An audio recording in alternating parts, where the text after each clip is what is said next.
على الحسين. تو خاص طور پر میرا مولا سجاد،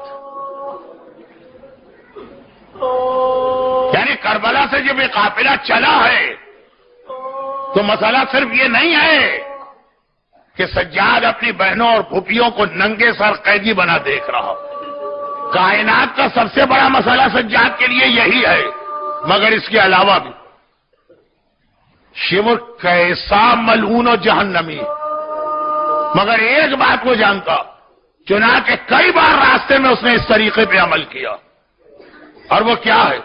وہ یہی تو ہے نا، ریاض القدس کی روایت آپ اکثر سنتے، آج سنیے گا، مکمل کل ہوگی، کہ جب یہ قافلہ 11 محرم کو چلا تھا تو نہ محملیں تھی نہ عماریاں تھی، نہ سہارا دینے والا کوئی وارث تھا، ہر بیوی اونٹ پہ اکیلے بیٹھی،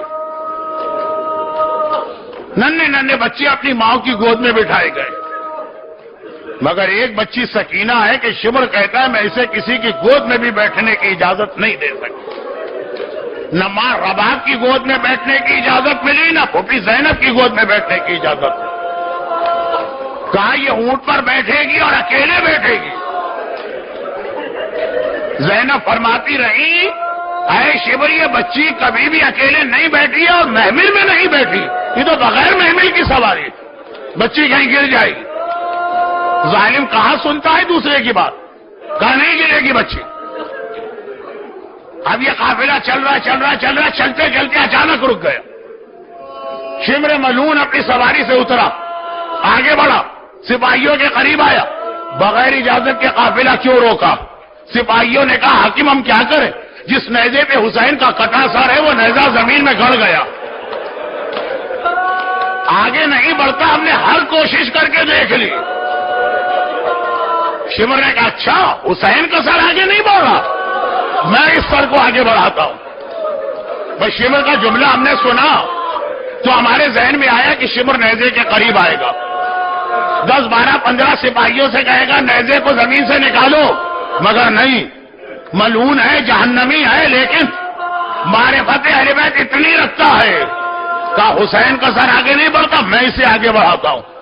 عجیب بات ہے، حسین کے سر کو بڑھانا ہے، ادھر نہیں گیا، سیدھا میرے مظلوم آقا سجاد کے پاس آیا، ہاتھ میں کوڑا ہے، ایک بار کوڑا اٹھا کے میرے بیمار امام کی کمر پہ مارا.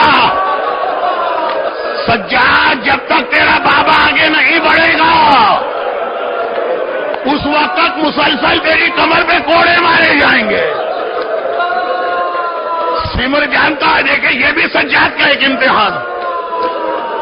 سجاد نے صرف ایک جملہ کا بابا رک کیوں گئے ہیں، کٹے سر سے آواز آئی سجاد میں تیری مظلومیت کو دیکھ رہا ہوں لیکن آگے کیسے بڑھوں، میری سکینہ اونٹ سے جنگل میں گر گئی ہے، جب تک کہ سکینہ نہیں آئے گی حسین آگے نہیں بڑھے گا. شمر و سجاد ادھر تو چھوڑیے بات، زینب کے کان میں بھائی کا جملہ آ گیا، ارے میری سکینہ گر گئی ہے. شہزادی گھبرا کے اونٹ سے اتری، جنگل میں داخل ہوئی، اینا سکینہ اینا سکینہ، ارے سکینہ بیٹی کہاں ہو، بوبی کو جواب دو. سکینہ کا جواب تو نہ آیا. ایک جگہ جھاڑیوں کے درمیان ایک نقاب پوش اور سیاہ پوش بیوی زمین پر بیٹھے نظر آ گئی اور ننھی سکینہ ان کی گود میں سر رکھے سو رہی ہے. زینب نے یہ منظر دیکھا، شہزادی گھبرا گئی. دیکھیں فطرت کیا کہتی ہے، ماں کا بیٹا کھو گیا، جیسے ہی ملے گا وہ تڑپ کے آگے بڑھے گی، اپنے بیٹے کو اٹھا کے گلے سے لگائے گی. مگر زینب نے یہاں دو اتنی عجیب باتیں دیکھی کہ سکینہ مل گئی مگر زینب نے سکینہ کو نہیں اٹھایا. حیرت کے ساتھ نقابپوش بی بی کو دیکھا اور کہا کہ دو باتیں مجھے بڑی عجیب لگی. اب تک تو جو آیا بچی کے تماچے تو لگائے، بدن پہ کوڑے تو مارے، آپ کون ہیں جو اس یتیمہ سے اتنی مہربانی کر رہے ہیں؟ اور اس سے زیادہ عجیب بات، یہ بچی تو وہ ہے جب سے اس کا بابا مارا گیا، اسے کبھی نیند ہی نہیں آتی ہے، کسی کے پاس اسے آرام ہی نہیں ملتا ہے. ارے ماں کی کی گود میں سونے کو تیار نہیں ہے.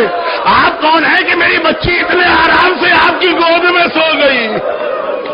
نقاب کے پیچھے سے آواز آئی، ارے اگر میں اس بچی پہ مہربانی نہ کروں تو کون کرے گا؟ اور اگر میری گود میں یہ نہ سوئے تو کس کی گود میں سوئے گی؟ ارے جس کی گود میں حسین سوتا تھا، اگر حسین کی بیٹی سو گئی. زینب نے آواز سنی، حیرت بڑھ گئی، پریشانی بڑھ گئی. بی بی آپ کی آواز میں نے سنی ہے، یہ جانی پہچانی آواز ہے، للہ اپنا تعارف کرائیے آپ کون ہے؟ کوئی نامحرم نہ تھا. بی بی نے چہرے سے نقاب کو ہٹایا. زینب بیٹی، ارے مجھے دیکھ کے پہچان، میں تیری ماں فاطمہ زہرا، جنت البقیع سے یہاں تک تیرے ساتھ ہوں، اور ہر مصیبت میں کوئی تیرا ساتھ دے کہ نہ دے، تیری ماں فاطمہ ہر جگہ تیرے ساتھ. السلام علی الحسین.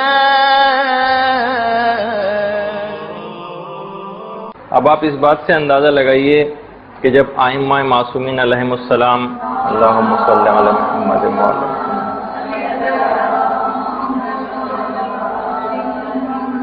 جب یہ لوگ کس انداز سے آخرت کی تیاری کرتے تھے تو اب ہماری ذمہ داری آخرت کی تیاری کے سلسلے میں کتنی بہتر ہونی چاہیے. روایت میں جملہ یہ ملتا ہے، اور باقاعدہ بہار الانوار میں پورا ایک واقعہ ہے چوتھے امام سے مروی، کہ ایک راوی ہیں ظاہری.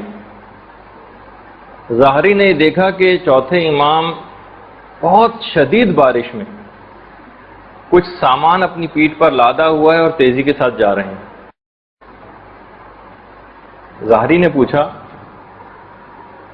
کہ مولا اس سخت بارش میں آپ کہاں جا رہے ہیں؟ کہا کہ میں ایک سفر پر جا رہا ہوں اور یہ سامان سفر ہے میری پیٹھ پر. چند دن بعد ظاہری کی دوبارہ ملاقات ہوئی امام سے. وہ حیران رہ گیا کہ مولا آپ کو تو سفر کے اوپر جانا تھا، آپ تو سفر پہ جا رہے تھے کہ آپ سفر پہ نہیں گئے؟ امام نے کہا ظاہری تم نے سمجھا ہی نہیں کہ میں کس سفر کی بات کر رہا تھا. میں اس وقت سفر آخرت کی تیاری کر رہا تھا، اور وہ پیٹھ پہ جو میرا سامان تھا وہ زاد راہ تھا کہ جو میں آخرت کے لیے بھیج رہا تھا. تو آپ نے اس بات سے بھی اندازہ لگایا کہ ائمہ معصومین علیہم السلام کس طرح سے، جبکہ روایت کے اندر جملہ یہ کہ شدید ترین بارش ہو رہی تھی. ابھی 2-3 ہفتے پہلے جو بارش ہوئی تھی آپ نے دیکھا تھا کہ یہاں پر، بہرحال موجودہ زمانے میں تو خیر صورتحال ہو بھی جاتی ہے کہ انسان نہیں پہنچ پاتا، لیکن ائمہ اس بات کی بھی پرواہ نہیں کرتے تھے کہ بس صرف موسم کی وجہ سے، یا جیسے میں نے زیارت کے سلسلے میں امام خمینی کی ایک مثال دی تھی کہ شدید ترین برف باری ہو رہی تھی لیکن اس کے باوجود بھی زری تک خود چل کر جاتے تھے اپنے گھر سے، جبکہ تھوڑا سا فاصلہ بھی تھا. تو بہرحال ان تمام افراد کو اپنے اس سفر آخرت کی طرف بہت زیادہ متوجہ ہونے کی وجہ سے ہم کو اتنی ان میں تیز رفتاری نظر آتی تھی. چوتھے امام تو اپنی ہر بیماری میں وصیت کرتے تھے، جب بھی کبھی بیمار ہوتے تھے فوراً وصیت کرتے تھے، اور جب بیماری سے صحتیاب ہو جاتے تھے تو اس وصیت کے اوپر عمل درآمد کرواتے تھے.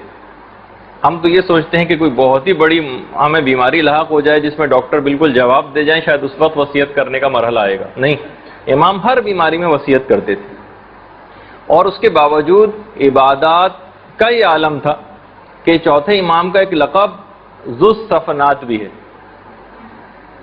اس زال واو الف لام سے فے نون الف تے، ذو الصفنات. پانچویں امام یہ بات بیان فرماتے ہیں کہ میرے والد گرامی کثرت سجدہ کے باعث تمام اعضاء سجدہ پر گٹے پڑ جاتے تھے جن کو سال میں 2 مرتبہ کٹوایا کرتے تھے. امام کی عبادت کو دیکھیے. اور امام کی جو سیرت میں ہمیں ملتا ہے کہ جب بھی کبھی کسی سائل کو دیکھ لیتے تھے تو اس سائل کو دیکھ کر بہت خوش ہوتے تھے. سائل کو دیکھ کر امام بہت زیادہ خوش ہوتے تھے اور کہتے تھے کہ یہ وہ شخص ہے کہ جو میرا زاد آخرت اٹھا کر آخرت کی طرف لے کر جا رہا ہے. ہمیں تو ایسا لگتا ہے اگر کوئی ہم سے مانگنے آ جائے کبھی تو ہمیں تو ایسا لگتا ہے کہ گویا ایک بہت بڑی مصیبت ہماری طرف چلی آ رہی ہے۔ امام ہمیشہ سائل کو دیکھ کر بہت زیادہ خوش ہوا کرتے تھے، اور ائمہ معصومین کی جو سیرت جس پہ ہمیں پیروی بھی کرنی چاہیے کہ موت ان کے لیے کوئی بھی ایسا بڑا مسئلہ نہیں تھی، خالی صرف اپنے لیے نہیں کہتے تھے وہ، بلکہ ائمہ کی جب ہم سیرت بھی دیکھتے ہیں، وہ جو بہت واقعہ مشہور ہے کہ چوتھے امام کے گھر میں ایک دفعہ دعوت تھی، کچھ لوگ آئے ہوئے تھے، اور جو غلام تھا، ملازم تھا، وہ کچھ سیخیں جس کے اندر کباب لگے ہوئے تھے تیزی سے سیڑھیاں چڑھتا ہوا اوپر جا رہا تھا۔ امام کے ایک چھوٹے صاحبزادے نیچے کھڑے ہوئے تھے، تو وہ اس طریقے سے اس کے ہاتھ سے وہ سلاخیں گریں جو سیدھی اس کے سر پہ جا کے لگیں، ضرب اتنی شدید تھی کہ بچے کا وہیں انتقال ہو گیا۔ غلام بے انتہا گھبرایا، بے انتہا پریشان ہوا، امام کے پاس آیا، تھر تھر کانپ رہا تھا۔ امام نے کہا بالکل گھبرانے کی ضرورت نہیں ہے، تم سے کوئی جان بوجھ کر یہ عمل نہیں ہوا ہے، بلکہ جاؤ میں تم کو آزاد بھی کرتا ہوں۔ اور امام نے اسی وقت غلام کو آزاد کیا اور نارمل طریقے سے اپنے بچے کی تجہیز و تکفین میں مصروف ہو گئے۔ ایک اور صاحبزادے کی امام کی جب رحلت ہوئی تو امام نے اس قدر صبر و ضبط کا مظاہرہ کیا، اس قدر صبر و ضبط کا مظاہرہ کیا کہ جو لوگ تھے ان کو حیران ہونے لگے کہ مولا آپ اتنے صبر کا مظاہرہ کر رہے ہیں کہ لگ رہا ہے کہ آپ کو اپنے بیٹے کی موت پر کوئی تکلیف ہی نہیں ہوئی۔ امام نے کہا دیکھو یہ ایک واقع ہونے والی چیز تھی جو واقع ہو کر رہے گی، ہمیں پتہ ہے کہ خدا کی طرف سے، مفہوم امام کا یہ تھا کہ ہمیں پتہ ہے کہ خدا کی طرف سے موت کا ایک وقت مقرر ہے، یہ چیز واقع ہونی تھی جو واقع ہو کر رہی، تو ہم پہلے سے ان سب چیزوں کے لیے تیار ہوتے ہیں۔ امام کی سیرت خالی یہ نہیں کہ ان کی اپنی ذات کی ہم معجزات کے طور پر پیش کر رہے ہیں، بلکہ یہ ایک ایسی چیز ہے جس میں مسلسل اس سیرت کے اندر پیغام ہے کہ ان کے ماننے والوں کو بھی اس سیرت کو اپنانے کی کوشش کرنی چاہیے۔ خود بہاری کے اندر یہ واقعہ ہے انہی ظاہری سے، جن کا بھی میں نے بارش والا جو واقعہ جن سے نقل کیا، ظاہری نے ایک دفعہ امام کو زنجیر و سلاسل، ہتھکڑیوں اور بیڑیوں کے اندر مبتلا پایا۔ امام کی سیرت میں آپ کو اکثر ملتا ہے واقعات کے اندر کہ امام کے اوپر جو مظالم ہوئے اور کس طرح سے قید کیے جاتے تھے، اور بڑے افسوس کا اظہار کیا ان ہتھکڑیوں اور بیڑیوں پر۔ امام نے کہا نہیں ہے ظاہری، تمہیں زیادہ پریشان ہونے کی ضرورت نہیں ہے، ہمیں ان ہتھکڑیوں اور بیڑیوں کی وجہ سے آخرت کے عذاب کو ہم یاد کرتے ہیں، یہ آخرت کے عذابوں کی یاد دہانی ہمیں ہوتی ہے تاکہ ہم مزید عمل کے اندر رغبت کریں، تو زیادہ پریشان مت ہو ان سب چیزوں سے۔ اور ائمہ کی تو یہ سیرت ملتی ہے کہ خود چوتھے امام کے متعلق یہ ملتا ہے کہ اکثر لوگوں کو باقاعدہ جب زیادہ دنیاوی امور کے اندر مصروف دیکھتے تھے تو فوراً ان کو متنبع کرتے تھے، آخرت کی طرف متوجہ کرتے تھے۔ حسن بصری مسلمان صوفیہ میں سے گزرے ہیں، حسن بصری، سفیان ثوری، مسلمان صوفیہ میں ان کا بہت بڑا نام ہے، البتہ بہرحال دشمنی اہل بیت ان لوگوں کے اندر پائی جاتی تھی۔ احتجاج تبرسی میں بھی ہے واقعہ، مناقب کے اندر بھی واقعہ ہے کہ حسن بصری کو ایک دفعہ چوتھے امام نے دیکھا کہ خانہ کعبہ میں مقام ابراہیم کے پاس کھڑے ہو کر اور لوگوں کو کچھ باتیں سنا رہے ہیں، کچھ قصے سنا رہے ہیں۔ امام سے برداشت نہیں ہوا، امام فوراً حسن بصری کے پاس تشریف لے گئے، حسن بصری کے پاس امام تشریف لے گئے اور اس سے کہنے لگے کہ اے حسن، کیا تم نے اپنے آپ کو موت کے لیے مکمل طور پہ تیار کر لیا ہے؟ دیکھیے بالکل براہ راست اس طریقے سے امام نے ان سے بات کرنا شروع کی۔ حسن بصری نے کہا کہ نہیں مولا، نہیں۔ کہا کہ کیا تم نے اپنے آپ کو حساب کتاب کے لیے تیار کر لیا ہے؟ حسن بصری پریشان ہو گئے، کہا کہ نہیں، جس طرح کے انسان گڑبڑا جاتا ہے۔ کہا کہ حسن بصری تم نے کیا دارالعمل کی تیاری کر لی؟ کہا کہ نہیں مولا۔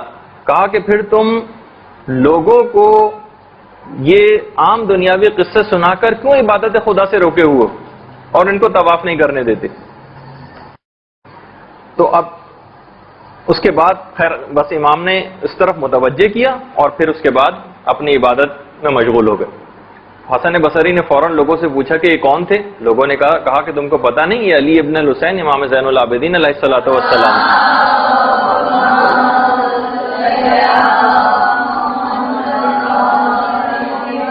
تو اس پر قرآن کی آیت بھی حسن بصری نے پڑھی کہ بے شک خدا نے کچھ بعض کی ضروریت کو بعض کے اوپر فضیلت دی.